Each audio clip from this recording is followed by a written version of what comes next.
Une des plus belles randonnées du monde, elle est pas à l'autre bout du monde, elle est au centre de la France, dans le Cantal. Et on finit en beauté cette semaine consacrée au Cantal. Aujourd'hui, je vous emmène au sommet du Puy-Marie. C'est un endroit qui est bien surchargé, et même en saison, c'est nécessaire d'acheter une vignette pour garer votre voiture, alors ne vous faites pas avoir. Et c'est pour ça qu'aujourd'hui, je vous propose une variante.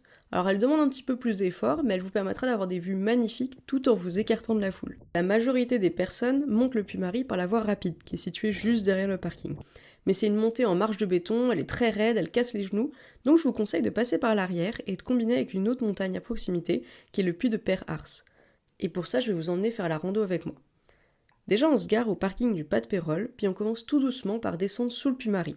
On le longe par le nord jusqu'au col des Lacs. Pour l'instant, c'est très facile si on est habitué à marcher. On commence ensuite avec une petite montée jusqu'à la crête. On a le Puy de Père-Ars en face de nous et le Puy-Marie derrière nous.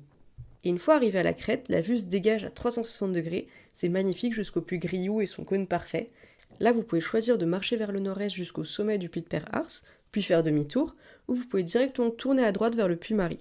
Et c'est que mon avis, mais c'est là qu'on a la plus belle vue, parce que quand on est dessus, eh bien on ne voit pas le Puy-Marie. En marchant vers le Puy-Marie, vous passez la brèche de Roland, qui demande un peu d'escalade, mais rien d'insurmontable dans ce sens-là. Attention, dans l'autre sens, c'est plus sportif. Et c'est là qu'on commence à voir l'objectif dans toute sa splendeur, le Puy-Marie.